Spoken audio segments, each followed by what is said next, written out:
Welcome back, Side Hustle Social Workers. You are inside the Side Hustle Social Worker webinar series. Today, we're going to talk about leveraging your superpowers. Specifically, we're going to talk about consulting. When I started working a side hustle in 2003, my main focus was to supplement my family's household income. We were going through a severe financial drought in our family. We had health concerns, employment concerns, a number of concerns that impacted our ability to maintain the financial health of our household. And basically, we were in a hole. So I started working a side hustle, and I used that money to supplement our income. I mean, I worked to essentially keep the lights on and the electricity on. And what I learned during that time is that over the years, I should say, from 2003 until today, is that there are 5 primary ways that social workers can use their skills, abilities, and interests to boost their social work income. And I share those 5 ways with you in another way, and I'll tell you about that in a moment. But I'm going to talk about one of those ways today. The idea behind 5 smart ways to boost your social work income is that social workers have the ability to use their skills, their interests, as well as their abilities. They can decide how much money they're going to make. They can craft or develop an environment for themselves in which they thrive professionally. They can also have the ability to gain support from family, friends, as well as colleagues. And that's the power behind the 5 different ways that I share with you. Again, today, we're going to talk about consulting and leveraging your social work powers. I'm Marcelyn Bailey, and I've shared a little bit about myself, and I'm glad you've chosen to join us again. Our agenda for today, first, our goal for today is for you to begin to understand how to leverage your skills, abilities, and interests in order to boost your social work income using 5 specific ways. And those 5 specific ways can be found in the audio series that I'm going to share with you in a little bit. We're going to focus on one of those ways today, and that's consulting. And I believe that by developing a side hustle using these 5 means, or one of these 5 means, social workers can develop a sustainable, successful, and satisfying side hustle, one that fits within their lifestyle and their life like a glove. I'd like for you to take away, after we're done with this webinar, I'd like for you to take away the feeling that you have a jump start to understanding which side hustle may fit your lifestyle, your economic desires, as well as your professional needs. I want to do a few housekeeping things for the moment. We're going to spend about 30 to 45 minutes together. Please request to join the Social Workers Facebook group.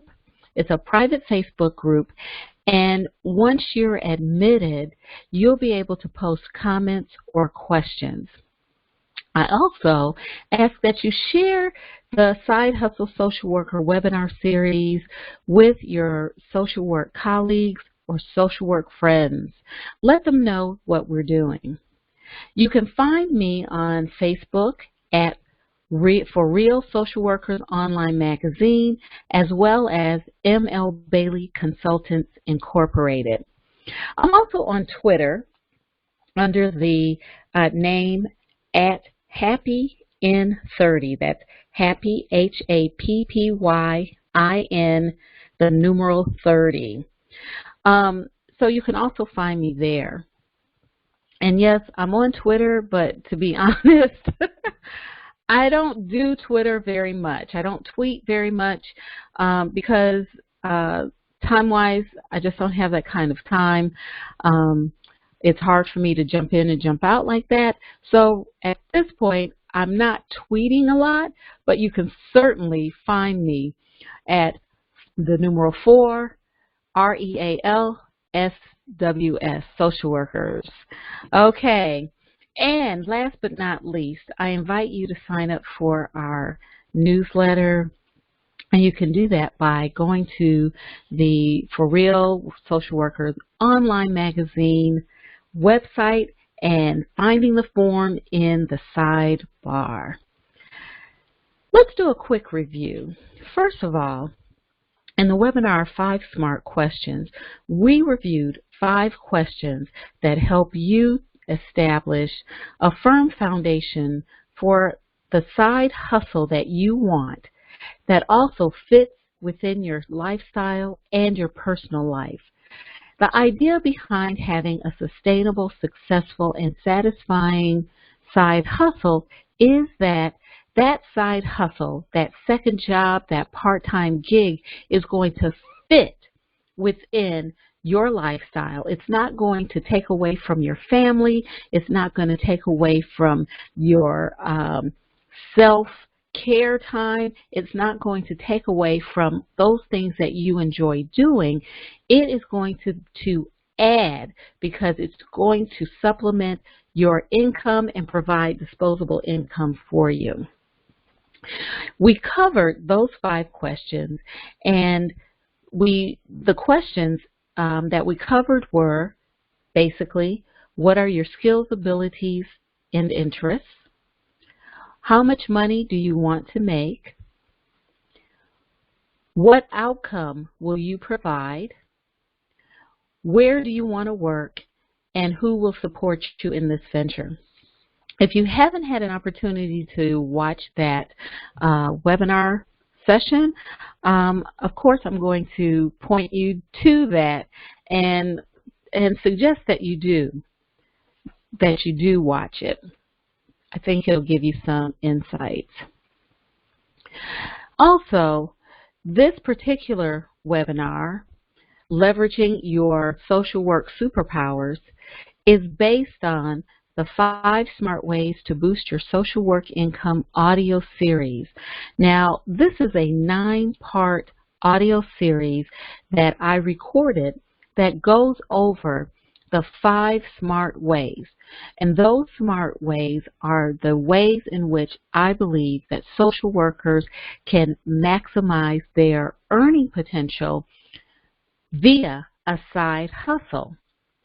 A few of those smart ways are consulting, which is what we're going to talk about today, consulting, contracting for service, part-time private practice, speaking engagements, being paid for speaking, using your expert talent and expert knowledge, and the 5th, online sales, products and services.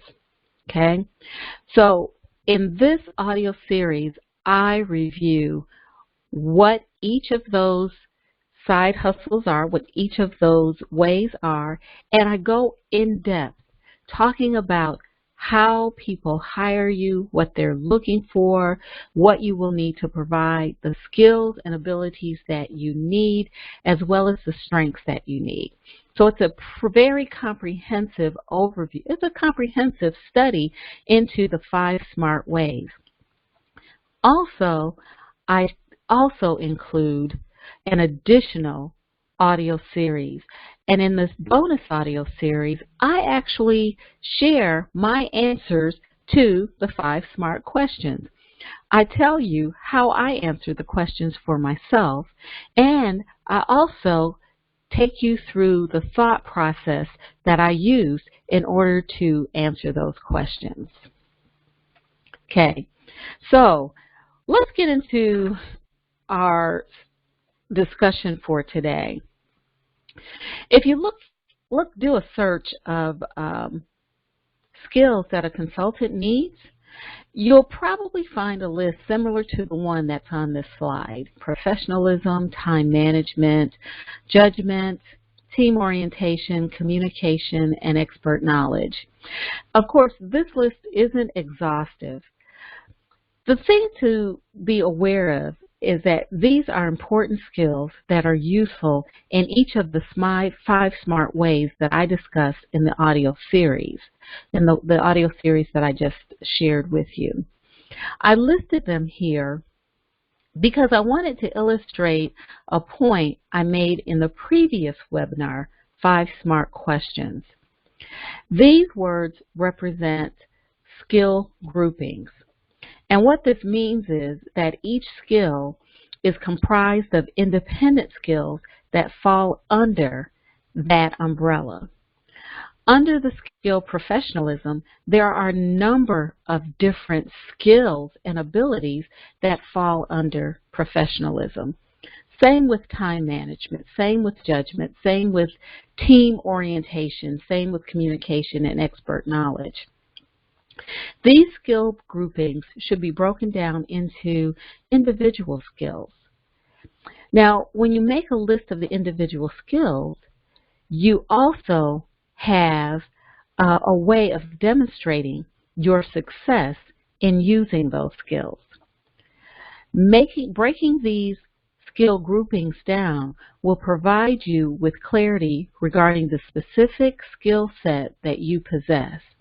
And from there, you can look at each skill and document what you have achieved, the results that you've obtained, the outcome that you've brought about by using those particular skills. I think that's very important when you get into the type of work that you want to do. And it's vital when you begin to market your abilities to potential clients. So, when you're working as a consultant or when you're marketing your skills in consulting, you want to understand the focus for organizations or companies that might employ you. The focus or the main concern that they're always going to be present to you is in regards to their resources. Organizations engage consultants to help them in managing their resources. What you always need to remember, no matter what the question, no matter what the concern, no matter what the issue that an organization brings to you, in consulting, in consulting, it is always about the money and the resources. Always. The answer will always point to management of money and resources. Consultants are asked to solve problems, they're asked to address concerns, and they're asked to develop answers. But those answers, solve problems, oh, I'm so sorry, I should have had some water with me, and concerns are always geared toward enabling the organization to preserve or wisely use its resources. Okay? And I've listed what those resources are: money, property, and people. So let's talk about that for a moment. When we're talking about resources, we're talking about donors or supporters, anyone or any entity that provides monetary or in-kind contributions to the organization. Of course, we're talking about finances, right? But finances can be in the form of stocks, bonds, death benefits, right? We're also talking about people, employees, volunteers, paid, unpaid staff, as well as customers, clients, or consumers. And then we have the suppliers, and those suppliers are the people or the entities that provide services or products to the organization. So when you think about your superpowers, and when I say superpowers, I'm talking about your favorite go-to skills, abilities, and interests.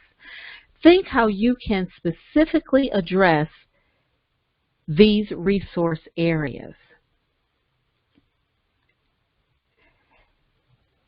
Yes. How can you specifically address these resource areas? Do you have a particular interest in any one of these areas? Some people focus on donors and supporters, recruiting entities or people to donate to the organization. Some people focus on philanthropic endeavors, where they can convince people of means to leave a death benefit gift to an organization, or they can convince them to give a large donation to the organization. Some people focus on writing and submitting grant applications. All of these are management of resources. The other thing to keep in mind is this is why it's important to have a clear understanding of your skill set and your abilities in order to apply them to meet the specific needs of an organization as their consultant. Where does your expertise lie when it comes to resources? Where does your interest lie when it comes to resources? Okay. So, as a consultant, what are you exactly asked to do? What will you be actually asked to do? So, you will hear me say certain words repeatedly, and the word specific is one of those. Specific with an exclamation point. Now, this is a word you always want to keep in mind. When an organization engages a consultant, they recognize a problem that needs to be relieved. They know that they have a concern and they need expert knowledge or an expert to come in to help them relieve that problem or fix that problem. Now, they may not know the origin of the problem or the concern, and they may not know how it progressed to get to a point where it has caused them major concerns, whether that is they are not raising the amount of funds that they once raised, they are not engaging the volunteers that they once engaged. So they may not know how it got to that point, but they do know that it is an issue and it is affecting their resources. It's affecting their ability to manage or get resources to maintain the organization. So when they engage a consultant, they're asking that person to help them to fix it because they don't know what to do. So you as the expert in that particular specific area will be called upon to use your skill set. Now, when consultants are brought in, often they are asked to show that they have obtained or achieved certain outcomes. And that's when I talked about your skill set and writing down the outcomes you've achieved as a result of those particular skills. This is where it comes into play, because an organization is going to want you to show how you have been able to bring about certain outcomes with your particular skill set. So when they call upon you, you're going to explain, show, demonstrate the skills you have in that specific area, and you're also going to share the specific outcomes that you were able to bring about using that specific skill set in that specific area. See, I told you it was one of my favorite words. You will also be asked to address issues around that concern. See, I gave you a break from the word specific. Now, keep in mind that the concern or the problem may be caused by outside forces, or it could be caused by inside forces. As the expert, you will be asked to determine the origin of the problem.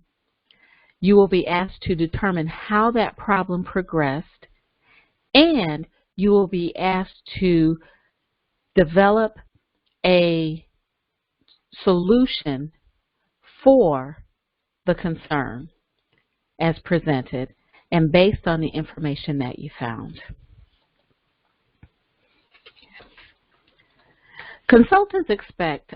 Organizations expect consultants to do three things, and I call these the 3 E's. First of all, they expect consultants to address concerns related to the mission of the organization. This will be where your efforts will be focused. You will want to maintain integrity based on the mission of the organization. So in keeping with that, you will also need to have an understanding of the mission statement as well as the mission. Okay?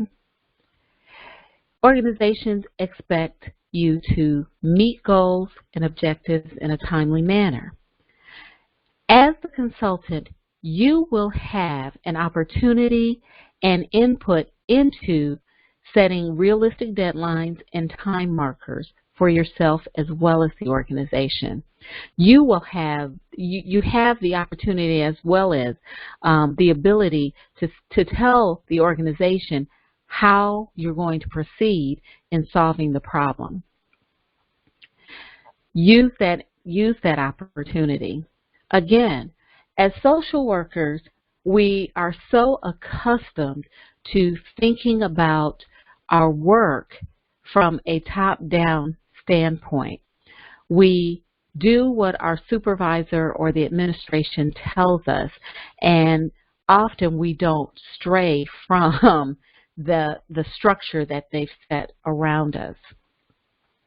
As a consultant in a side hustle, you are the boss. You have the opportunity and the input and the ability to provide the structure. You set the structure and the parameters for how you're going to work with the organization. Does that make sense? I certainly hope so. The third thing that organizations expect is quality. And it's not only about getting things done, it's about the quality of the outcome. The outcome should not hinder the mission of the organization. The outcome should promote the mission of the organization inside the organization as well as outside of the organization. So the 3 E's: effort, which relates to the mission of the organization; effectiveness, which relates to the parameters in which you work with the organization, specifically the deadlines; and efficiency, which relates to the quality of the outcome, which should promote the mission of the organization and not hinder it. So how do organizations choose a consultant?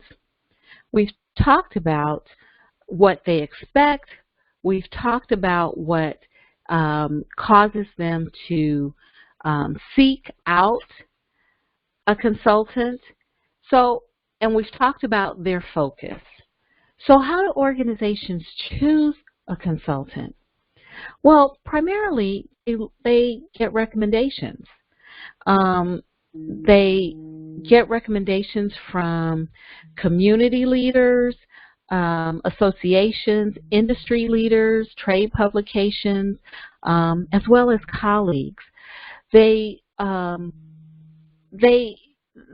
look at those people who they know and trust, and they get feedback from them. They get recommendations from them.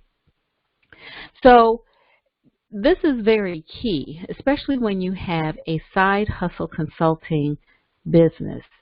You want to be able to develop relationships with key individuals, but also you want to develop relationships even with people who you, how can I say it? You may think, with people who you may think don't have influence with anybody, because you never know who knows people, and I have experienced it. You want to build relationships, okay?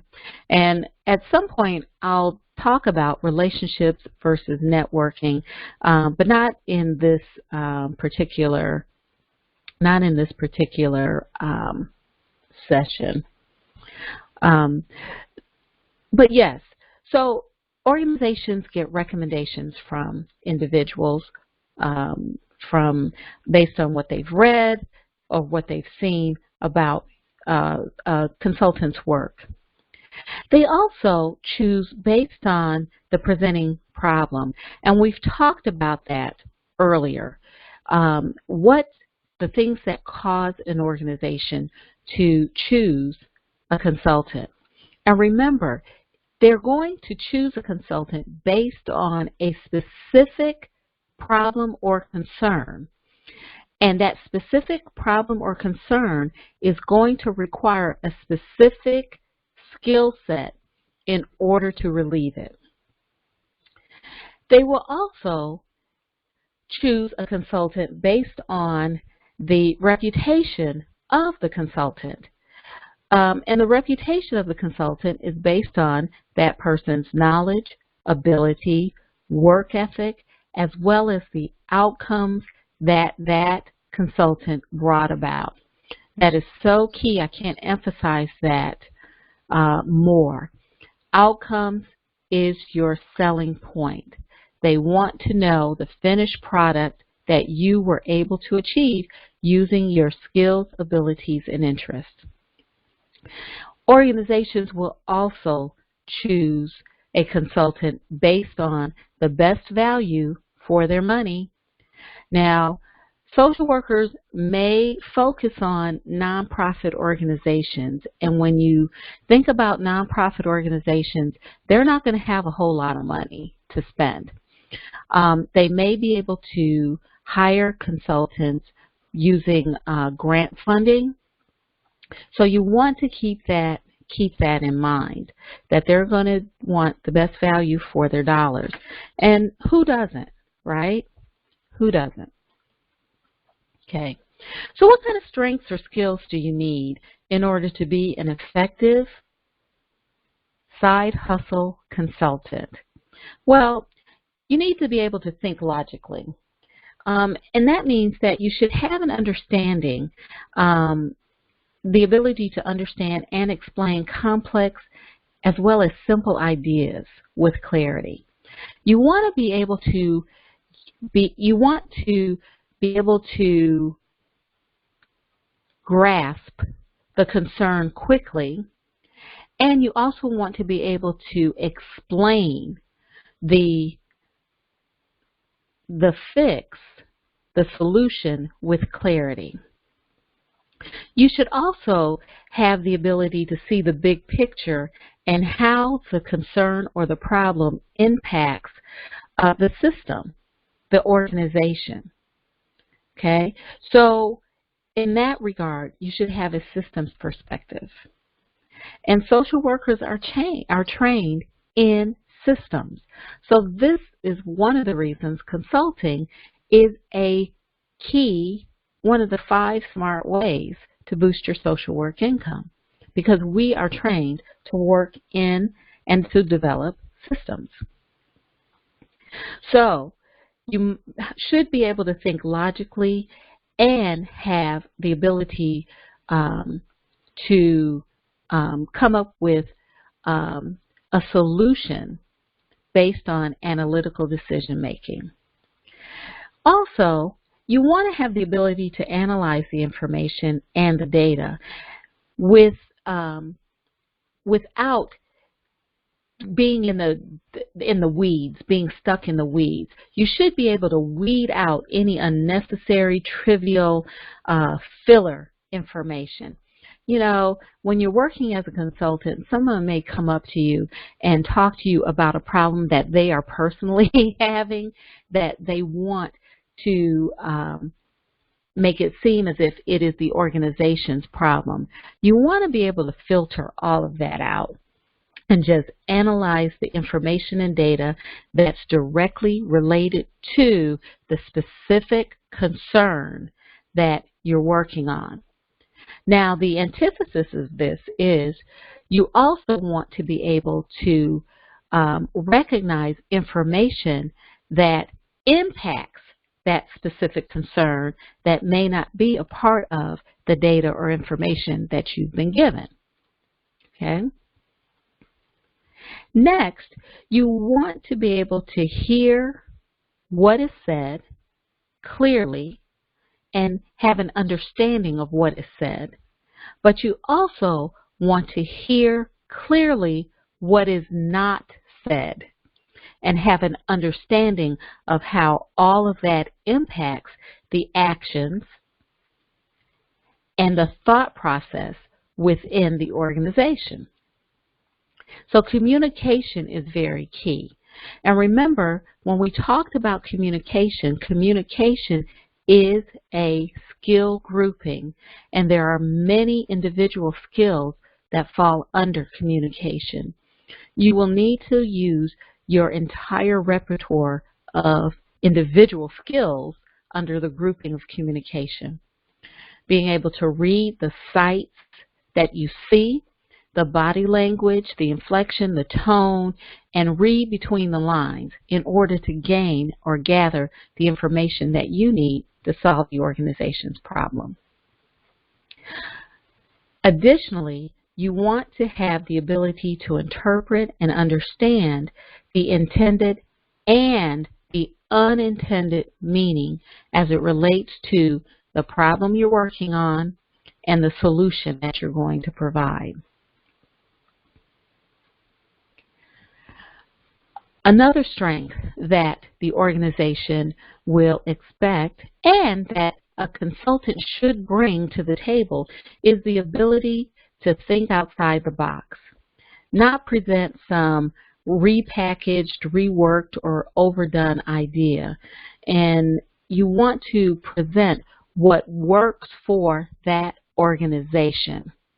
You want your solution to be specific to the organization. You don't want to take something from somewhere else that you did and bring it there. You want to make sure that it fits that organization like a glove, just like your side hustle fits you like a glove. Don't give them some old thing with a new name. Give them something that works for them exactly. And in order to do that, how are you going to do that? You need to know the history. You need to know the history of the organization, the history of the industry, or the department that you've been targeting, or the individuals who work there. You need to know their history as a complete organization. You also want to provide unique solutions, things that are cost-effective to implement, as well as cost-effective to monitor and evaluate. Also, you want to be able to use creative problem solving. Implement tweaks first, little things first. Then progress to small changes and before you get to a major overhaul. Don't go into an organization and think that you're going to change the entire structure because you see that it needs it. Yes, it may need an entire overhaul, but the structure of the organization may not be able to handle that. So you want to start with tweaks and then small changes, and that can lead to a major overhaul. So we've talked about a lot of things, and I want to point you to 5 Smart Ways to Boost Your Social Work Income, the audio series. In the audio series, I go in depth into the same things that we discussed and even more. I talk about the pros and cons of being a side hustle consultant. But I do this for all of the 5 smart ways. I think if you will look at this audio series, you will have the information you need to develop a social work side hustle that, again, fits you like a glove. In the audio series, it covers what social workers can do on a part-time basis. I talk about consulting, private therapy practice, contracting for services, paid speaking engagement, and internet sales, services, and products. And I talk about, for each of them, the desired outcome that you're hired to bring about, what you're asked to do, what needs precipitate the hire. Why do people hire someone in your area? How they choose to hire you, the pros and cons of the work that you do, as well as the strengths you need for success. This audio series also comes with a bonus audio that allows you to hear my process for answering the questions, the 5 smart questions, and also share my personal answers with you. So I've gone through consulting and I've given you an overview of the things that you want to think about if you want to be a side hustle consultant. But you can also find more detailed information as well as more information about the other 4 smart ways by getting the 5 Smart Ways to Boost Your Social Work Income audio series. So what's next? What's next? I want you to request to join the Social Workers private Facebook group. Post your questions, share your comments. I'll be going there and answering questions. I'll also be posting some additional information. Make sure you go to For Real Social Workers online magazine and you can read the most current blog posts as well as others talking about side hustle work for social workers. Also, find resources at forrealsocialworkers.com/start here. Go to the Start Here tab and you'll find all types of resources for social workers who want to start a side hustle or who want to create and develop a sustainable, successful, and satisfying side hustle for themselves. You can also reach me, shoot me an email at marceline@mlbaileyconsultantsinc.com. I look forward to hearing from you, and I also look forward to seeing you next time. Yes, there's going to be more webinars in our Side Hustle Social Worker webinar series. I'm Marceline Bailey, and as always, take good care.